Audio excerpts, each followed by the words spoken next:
right? Our Rose Society would not exist but for our next speaker, Dr. Malcolm Manners. Dr. Manners was a founding member of our Rose Society. I know, Carol, you were too, right? Well, sort of on the fringe. You were on the fringe, but I know Malcolm was one of our founding members, and he serves as one of our advisors today. Dr. Manners received his bachelor's degree from Anderson College. He got his degree in chemistry and biology, I believe. And he got his master's and his PhD from the University of Florida. Go Gators. Dr. Manners is very well respected for his interest in roses. He is, in 2014, was recognized as one of the great rosarians of the world. He is a board member on the Heritage Rose Foundation. And today, Malcolm will be talking about roses in India. So let's give a warm welcome to our friend and colleague, Dr. Malcolm Manners.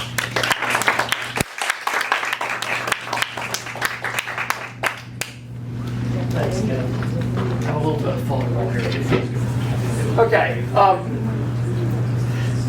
I have been to India several times, but mainly what I want to talk about today is a regional rose conference of the World Federation of Rose Societies, which was held in Kolkata in January of 2020. As you may recall, that was weeks before most of the world shut down for COVID, and so just barely got home from that.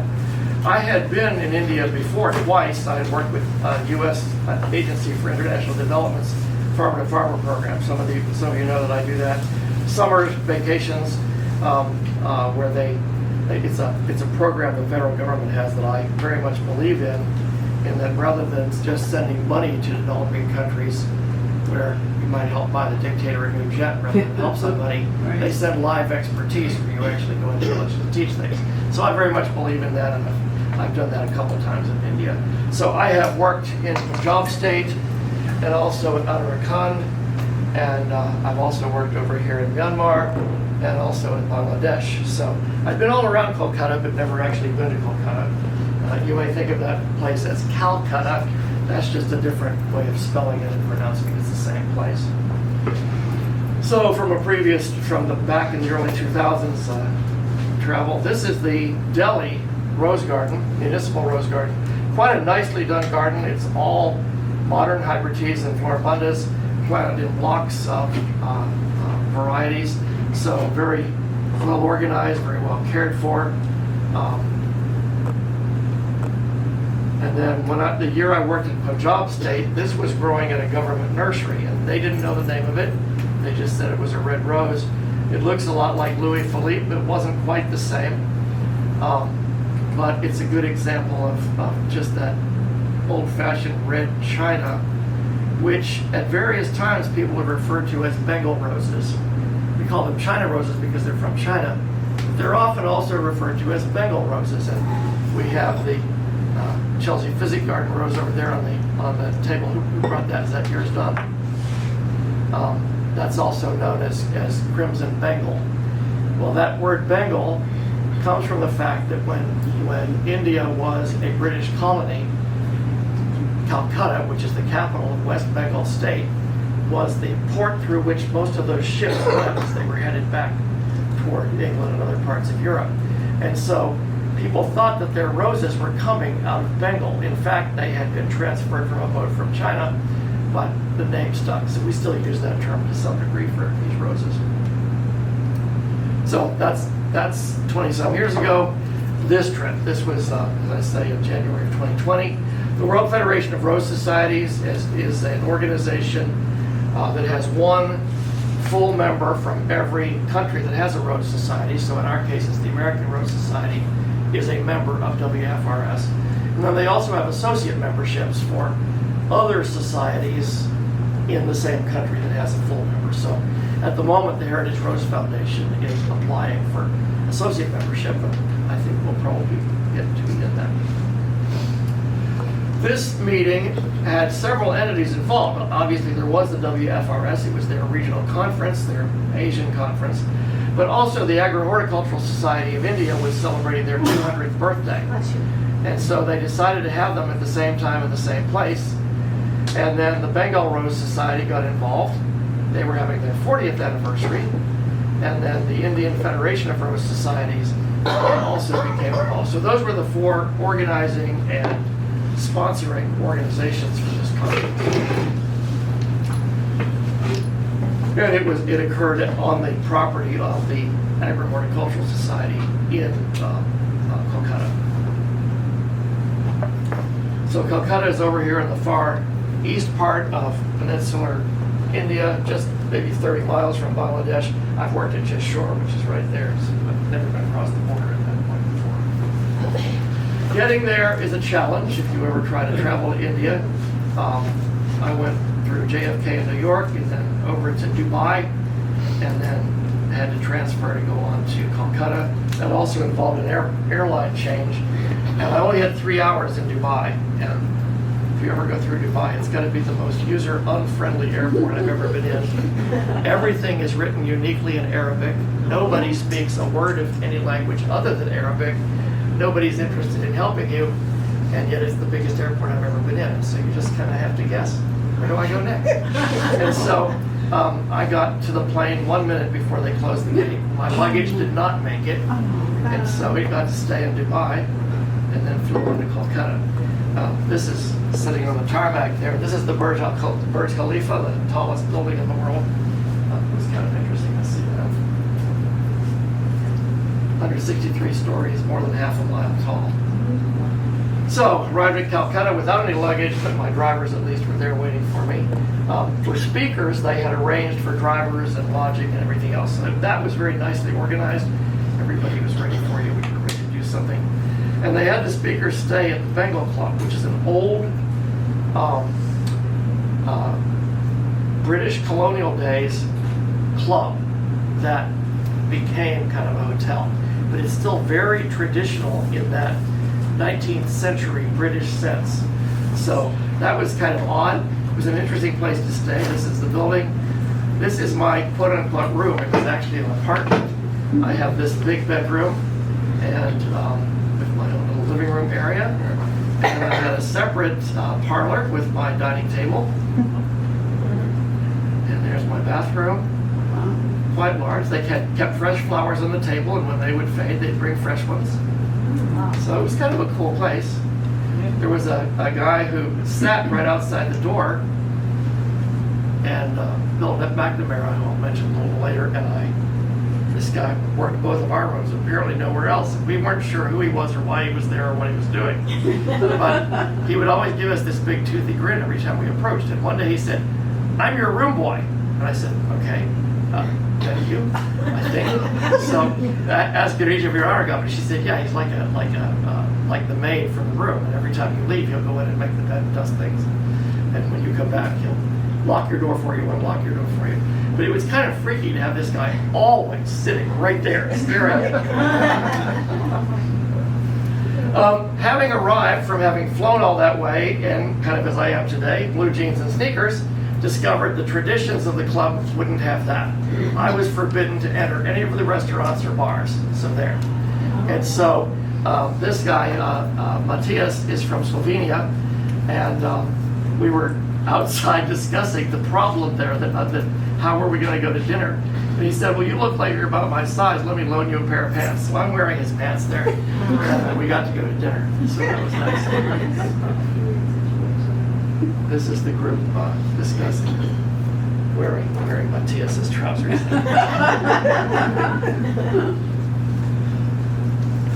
And this is our group the next morning.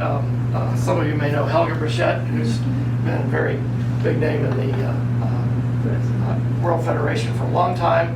And if you grow the rose, Helga's Quest, she's the Helga whose quest it is.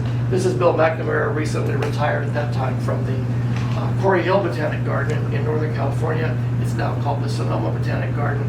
Big botanic garden that has for many years explored China and brought some of their native roses back to California. So, and we grow some of their roses. And then the lady on the right there is Annette Masterly Gilbert. She and her husband have for years edited and published the newsletter of the WFRS by any other name.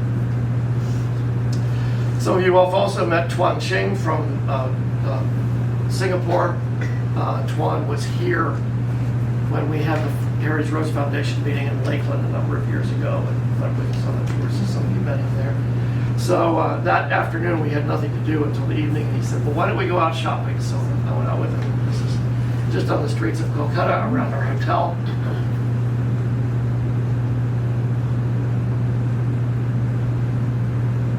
We wandered into a Hindu festival, which was interesting. These guys are covered with ashes. I don't know if they're doing penance or what they're doing there. Boy Scouts. Yeah. Yes. So anyway, back to the conference. The Agro-Horticultural Society of India, as I said, is celebrating their 200th anniversary. It was founded in 1820 by Reverend William Carey, who was an English Baptist missionary who went to Kolkata. And after he was there, he translated the Bible into several languages, including Punjabi and Bengali and Hindi, which is another one he did too. A lot of work there. And also wanted to improve the day-to-day lives of the people, and so he created this Agro-Horticultural Society to help improve the crops and farming techniques used by local farmers. And I don't know how big the property was when it started, if that's changed, but today it's about 12 acres. It's right near the center of Calcutta, which is a huge city, millions of people. And there's this little oasis of peace in the middle of it, of gardens. So we arrived there, and a lot of the group, which was from more northern climates than this, had never seen a cannonball tree, and they were fascinated by it, so we all had to pick them up and smell them and look at them. But if you ever smell a broken open cannonball fruit, it's quite sticky. Lakeland's a little cold to grow them, but they're common in South Florida. This is registration for the conference. Kolkata is fairly tropical, so but it does cool off at night in the winter, and this was January, so you can see we're wearing jackets there. During the day it would get warm enough you didn't need a jacket. So just some of the people, Viru Viraragavan, I've talked about his roses that we grow from southern India, and then Henry Nolte from the Royal Botanic Garden in Edinburgh, Scotland, who is a taxonomist who has done a lot of collecting in India and also studying the taxonomy of English plants, especially roses. And after me, there's Bill McNamara, I've mentioned. Dr. Sylvie Baldino is from Paris, and she is a chemist who studies the fragrance components of rose fragrances that could be used in synthesizing rose perfumes. And then Girija Viraragavan, Viru's wife, and then Nabu Shirasuna, who is from Japan. He's a landscape architect and garden designer. So just some of the group. This is the meeting room that we use. Nice big auditorium. Meetings there are very formal. You have to have a speech by everybody who's important. So we had the president of WFRS, and then the president of the Agro-Horticultural Society, the president of the West Bengal Rose Society, and the president of the Federation of Indian Rose Societies. So lots and lots of speeches. And then they lit the ceremonial lamp to indicate that the meeting had started. This is an oil lamp with lots of wicks. Everybody got to light a wick. I've never seen that done before, but apparently that's tradition. Viru and Girija Viraragavan not only are very important people as rose breeders and known around the world in that sense, they also had a lot to do with organizing this meeting. So that is Countess Henrion Dubry, who was the president of WFRS at the time, giving Girija an award for the great amount of work they had put into preparing and organizing this meeting, and then also honoring Viru. Friends of the WFRS had their dinner that evening. It was a very typically Indian dinner. If you travel in India, one thing you have to be aware of is you're going to get spicy food. But if you don't like or can't eat spicy food, I would suggest traveling somewhere else. I happen to love spicy food, and so I love Indian food, but it does tend to be ranging from hot to extremely hot to kill you now hot.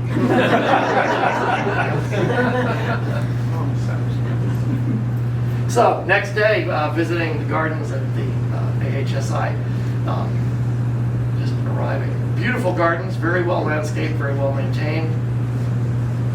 And they have this flower show there every year, which is not specific to roses, but this year, because of this convention, they really emphasize roses. They always have roses in it as part of the show, but it isn't a rose show per se. This year it was a big flower show that was about half roses, which was nice. And so this is just on the grounds. It's several acres of that. One of the things they specialize in that part of India is growing their roses in these big pots, and then for a show you carry the entire plant to the show. So you're showing a rose bush, not a rose. I've never seen that done anywhere else. I have no idea how you transport that thing from Delhi 700 miles away, but they did it. I don't know if they rented vans or what. I didn't hear that. But that kind of was the specialty of the show, these gigantic potted rose bushes. And then they're judged just like a regular rose show. So later you saw blue ribbons and red ribbons. And Get the names of those roses? No, I don't know. They were labeled, but I did not write them down. A lot of them were roses that we would know, but some of them were specifically Indian varieties that we don't have here. They have a good number of breeders of modern roses in India, and a lot of their roses tend to stay in country, just like happens in Australia and New Zealand, where you have quarantine laws, you can't move them around. So, but they were showing other things too. So this is a block of petunias to be judged, and then football chrysanthemums, and then the roses in the background. That's 3 different exhibits. One of the things they had in a pot that interested me is this rose that they consider to be the original Slater's Crimson China. As you may know, in Bermuda they consider their rose Belfield to be perhaps the original Slater's Crimson China. Nobody knows for sure. The thing about Slater's Crimson China, though, is we know that it was brought from China through the port of Kolkata and then taken on to Europe. And it is the great-great-great-great-great-granddaddy or grandmother of all truly red roses that we grow today. It is the source of that truly red gene, as opposed to purpley red or bluish red or pink or some other color that's not really red. So it has kind of the look of Louis Philippe or Cramoisi Superior. It's definitely not the same as Bermuda's Belfield, but who knows which one is the real thing if either one is. The problem is that people say, well, can't you do DNA testing? And yes, you could. The problem with DNA testing, you have to compare it to something. And since we don't have the original one to compare to, it doesn't tell us much. So anyway, this was a little nursery they had set up, and I like their slogan there. There's always room for another plant. So we're supposed to buy plants there, and then this was their sales floor. And of course, they had to have a Starbucks. Couldn't have an outdoor program without Starbucks. It was very popular. This is a well-known event throughout India, and people come in by the thousands to see it every year. And this one was a special one, so lots and lots of people there.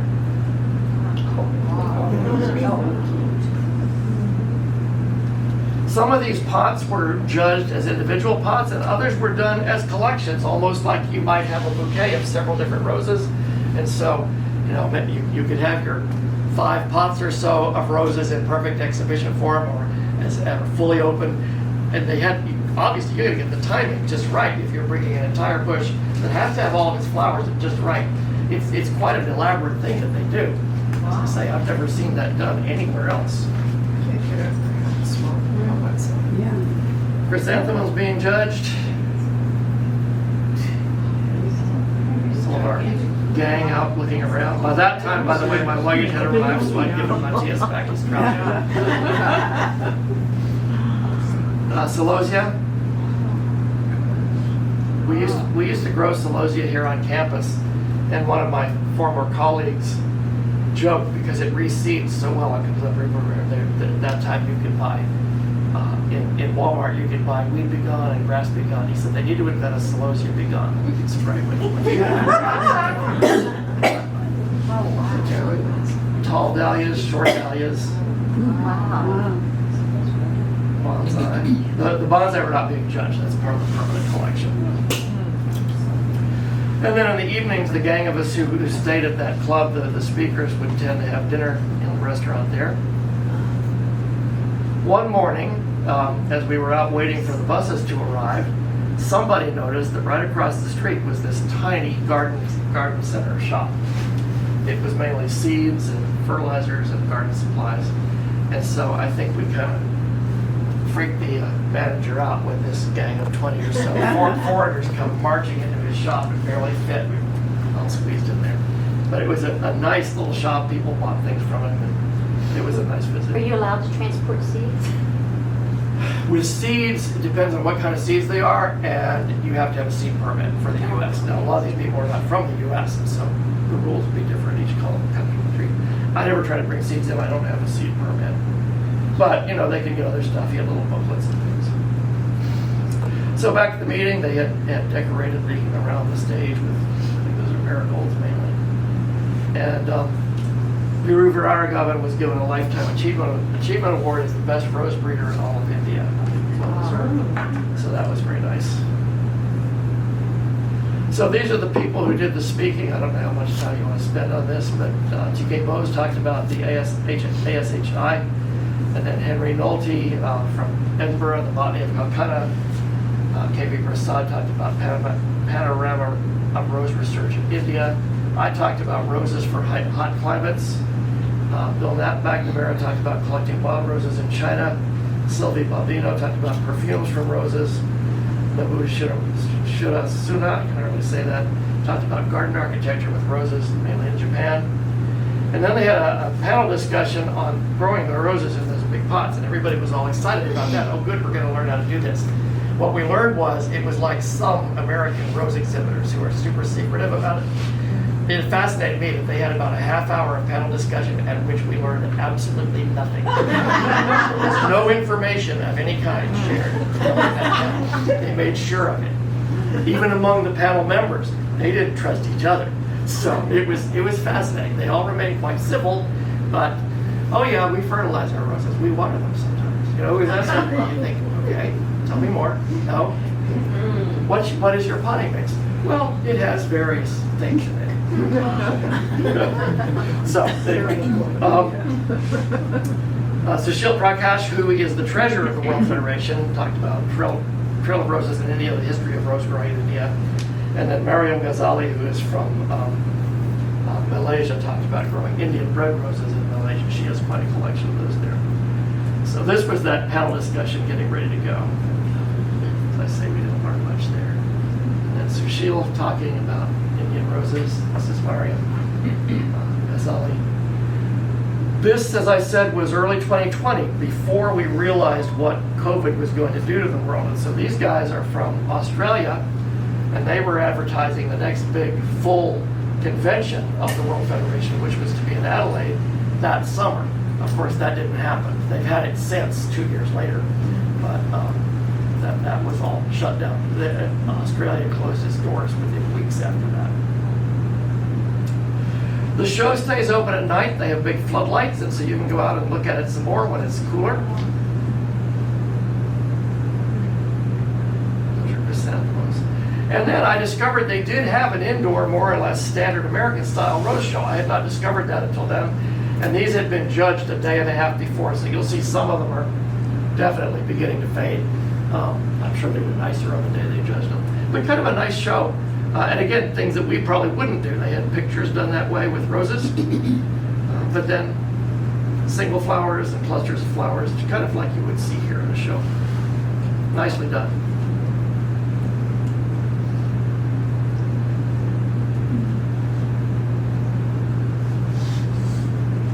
And then the next day, another big crowd of people. Those are chrysanthemums there.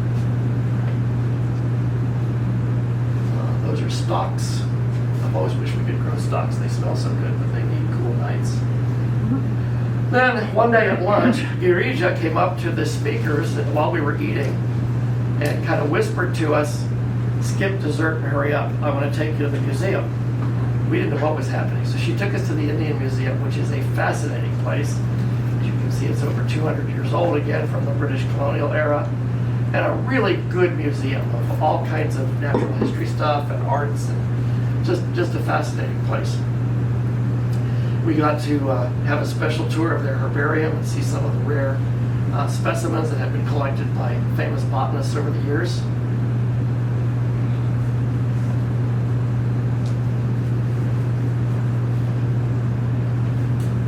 The place is huge. You could visit it for several hours to see it all. And then, one afternoon, we went across the bridge to the Kolkata Botanic Garden, which is on the other side of the river. And they were dedicating a brand new rose garden. This is it back here. You'll see better pictures of it in a minute. So, this is Henri Debris, the president of WFRS down here. When somebody's honored, they put a shawl on them. And then this is, I don't remember his name. He's from the AHSI. So they're dedicating this new garden. And Viru Viraragovan had bred and introduced a new rose just for that garden. So they were dedicating his rose that day. So this is the entrance. E.K. Janakai Amal, I'm probably saying that wrong, reorganized the Botanical Society of India. And so the garden is named for him, and the rose is the E.K. Amal rose. So you can see it's a big rose garden, just fairly newly planted, but lots and lots of roses. I'm not sure if each of these blocks is all one variety or if it's a mixture. I suspect you've got one variety per block, but I don't even know for sure why I think that. With these narrow walkways that you can get through the garden. Is there irrigation there? I think there probably is, but I didn't notice it. It may have not been put in yet. Oh. But I wouldn't be surprised if they're using drippers at ground level. But I'll have to go back and look really closely at pictures and see if I can see that. So they ceremonially planted Viru's new rose in the exact center of the garden. That's what they're doing there. It was kind of like a groundbreaking for a building. They had lots of people with their own shovels, each took a little piece of soil out and formally planted this thing. It was quite nice. And then they set us loose for lunch, and we were to explore the Botanic Garden, which is immense. I don't know how many acres, but it's huge. And so a bunch of us walked off into the woods to see the garden. And it is interesting if you're an orchid grower. We were just talking about orchids. They have wild vandas just growing in the trees. And William Roxburgh was a Scottish botanist who was the curator of that garden in the late 1700s, early 1800s. A lot of us grow the chestnut rose, Rosa Roxburghii, that's a name for him. So this was his garden. And this is a memorial to him in case your classical Latin is not very good. Here it is in English. Whoever you be, if this place soothes the mind with its sweetness or teaches you to think of God with reverence, you must hold in high honor Roxburgh, formerly the superintendent of these gardens, a man distinguished for his botanical science, and most able planner, I don't know this part what that means, or rustic pleasance. His country preserves his remains. He was taken back to Scotland to be buried. Here lives his genius. May you enjoy thoroughly this cherished memory, his surviving friends, 1822. So that's a memorial right in the garden. So here we're touring the garden. This is probably the thing that the garden is most famous for. They have the largest tree in the world. Not largest in mass, which would be the general Sherman giant sequoia, but covering the most space. One tree, it covers 4 acres of land. It's about 250 years old. It's a banyan. Banyan trees keep sending down roots from the branches, which then become trunks. So it's an entire forest. And so we wandered through that. They've had some problem with Phytophthora disease, so they've painted the bases of those with copper sulfate, and they're worried about it. So anyway, this little gang of us who went out walking got thoroughly lost and had no idea where we were or how to get back. And we knew the buses were going to leave at some point. So we're wandering along, wondering what are we going to do here? And this truck with the Parks Department sign on it drives up, and we hitched a ride. They gave us a ride back to where we needed to be. We were headed totally the wrong way. On a different evening, they took us out on a cruise on the river, and that was kind of interesting, although it was very loud music and lots of cigarette smoke, so a lot of us were ready to go home now at the end of the day. But it was a nice cruise. I don't remember the guy's name on the left, Viru in the middle, and then some of you know Steve Jones from the American Rose Society. on the right. And Leo Watermeyer from New Orleans, some of you know him for his old rose stuff. And I met Master Lee Gilbert talking to him there. I don't know this lady to the left. One afternoon we visited the governor's mansion of the state of West Bengal. And this is the governor and his wife. Whoever I was sitting beside, and I decided she's the most unhappy looking woman we've ever seen. I think she had to attend that event and didn't want to. She had better things to do. But she was not pleased. So anyway, this is Sid Aryan from Delhi. we were the ones who were discussing the unhappy lady. And they have like a nursery area there at the governor's palace. I don't know if they're going to plant these in the landscape, if they're going to sell them. We never did figure out what that's about, but it was like a nursery on the palace grounds. So on the last day then they had their closing ceremonies. This is a ceremonial policeman and Henriot Debris speaking to the group.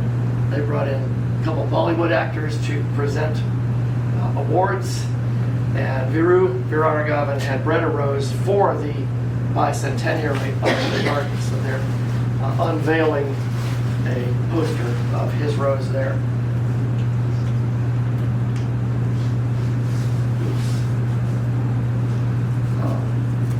Subrata Ghosh had introduced another rose that they showed, but that's Viru's over on the right. And then they had the very formal closing of the meeting, which I thought was fascinating.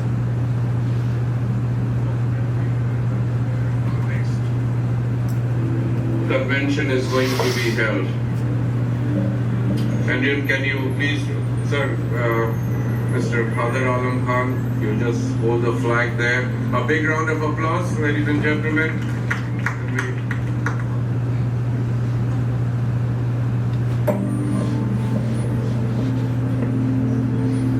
Lots of formality.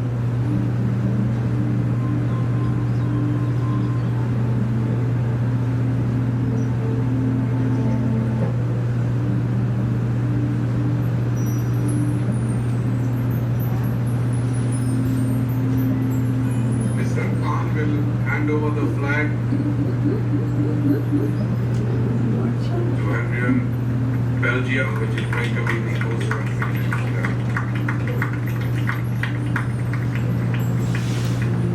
The Belgian meeting, of course, also got postponed, so I attended that in June of this year. So, ready to head home because of the, And then this is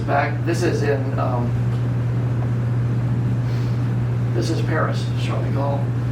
No, that was Dubai. So we flew Kolkata back to Dubai and then up to Paris, Charles de Gaulle. And of course my luggage decided to stay there.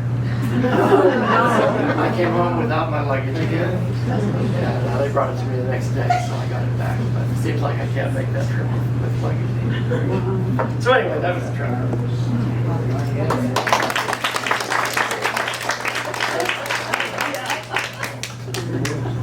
I don't know if you have any questions, but I'd be happy to answer them. You were left without trousers again? Sorry?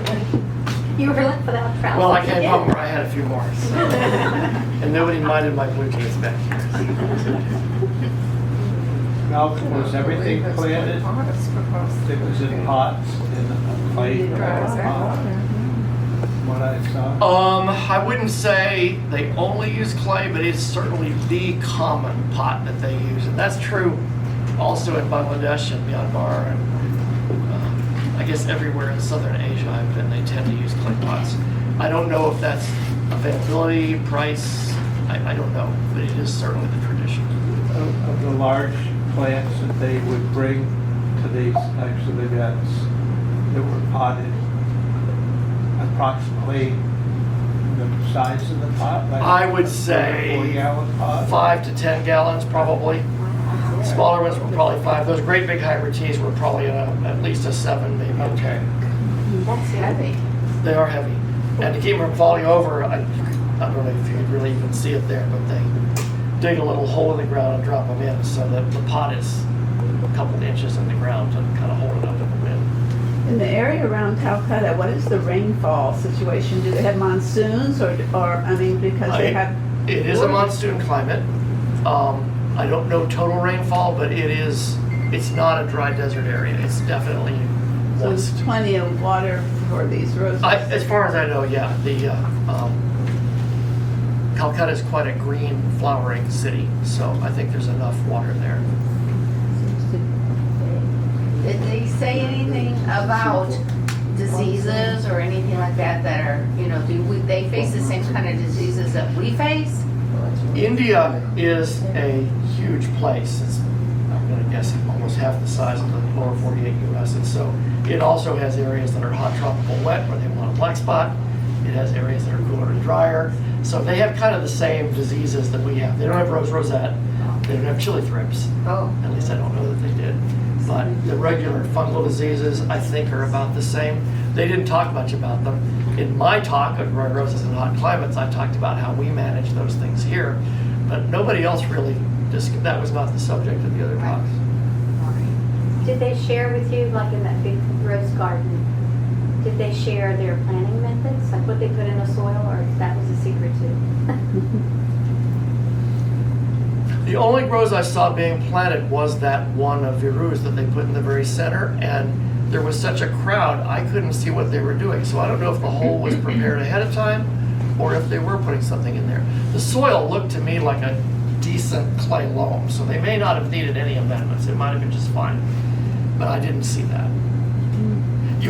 It wasn't noticeable like in our garden. You couldn't see a hole where there's a different color soil around the plant. It looked the same. So I'm assuming maybe they weren't adding much of anything special. Do they have similar rose societies like we do that have meetings monthly? I don't know if it's monthly, but yes. And so that Federation of Indian Rose Societies, it would be kind of like our ARS. It is a parent organization. And then yes, so like there in Calcutta, they have the West Bengal Rose Society. There would be at least one in Delhi, probably all of the major cities. And I don't know how small of a city that would also have a rose garden, but Indians are definitely horticulturists, they're gardeners, and so I would think anywhere you have enough people to merit a gardening society, they're going to have one very likely. And they have a long history of gardening there. Yeah. Are roses generally available to the average population? I mean, do they have things like an equivalent to Walmart or nurseries where the average person can go in and buy roses for their garden? There are nurseries. Now, I don't know about in a big box store. I didn't see that sort of thing, but certainly there are nurseries. Okay. It would probably be a matter of who can afford it. India has a much wider economic range than we do. So you have very rich and very, very poor, and so some people probably can't afford to go out and buy roses, but a lot of people can. And so, yeah, I think they're available. As I say, there are Indian rose breeders who specifically sell in India. Some very nice varieties. Yeah. Is it common they use rose as in food, like rose water and things like that? I have not experienced that. I don't know. I wouldn't be surprised, but I don't know.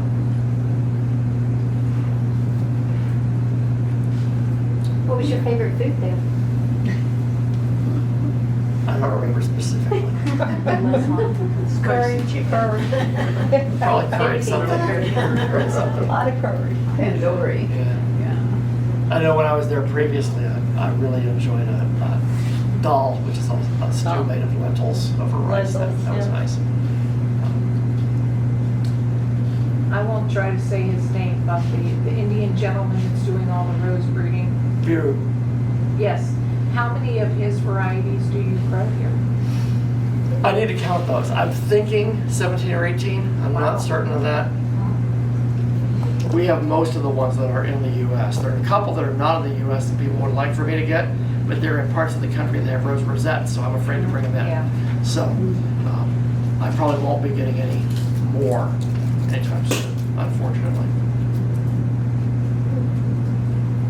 Okay, part two. And have you had good success with his roses here? A lot of variability. Some of them I've not been happy with. They're beautiful roses, but they haven't grown well for me. But others have been really, really good. And so some of my favorites, Faith Whittlesey, Emina, Helga's Quest, those are great roses, and I would recommend them for anybody's garden. There are several others too. Have you had any as clean as Faith Whittlesey? Any what? Had any of his roses as clean as Faith Whittlesey? You mean as far as disease is concerned? Yes. That's hard for me to judge because, of course, our gardens are sprayed. Okay. But Alicia has told me that Emina is very good. You want to talk about that at all? I didn't spray it, and it did very well. It has a lot of disease resistance, but it's very thorny. Not really a cut flower. It's like knockout. Yeah. But hot red with an orangey yellow background, it's a gorgeous color. Yeah, it grows well and I don't do anything. It just keeps up, because I don't have any water on it. It's fine for us. It's a really good rose. I have Faith Whittlesey up in North Carolina now, and it has clay soil there, kind of clay. You mentioned that India has clay soil, but that rose is perfect there. And I mean, I'm not spraying, I'm not doing anything. That's definitely a great rose. It is I like it a amazing. lot. Did they generally not spray any of the gardens that you were at? I don't know that. They didn't say. They wouldn't say, yeah. They might. I mean, I wouldn't say that they wouldn't say. They. You didn't see it I was happen. not in a situation where anyone asked. Yeah. And no, they were planning on visitors, so they wouldn't have been spraying on that day. But I don't know. My assumption in that big garden, the botanic garden, they're almost going to have to, but there was no mention made of that. Huh.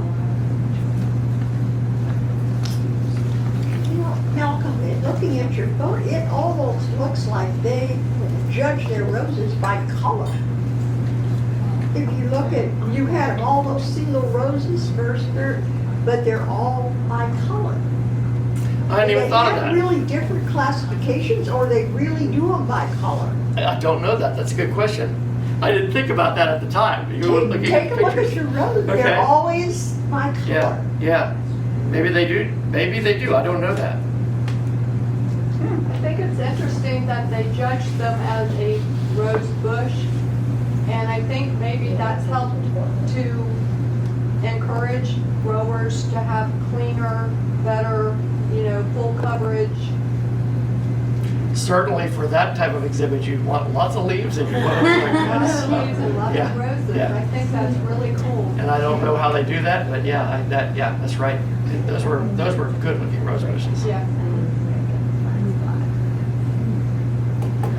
Well, thanks everybody.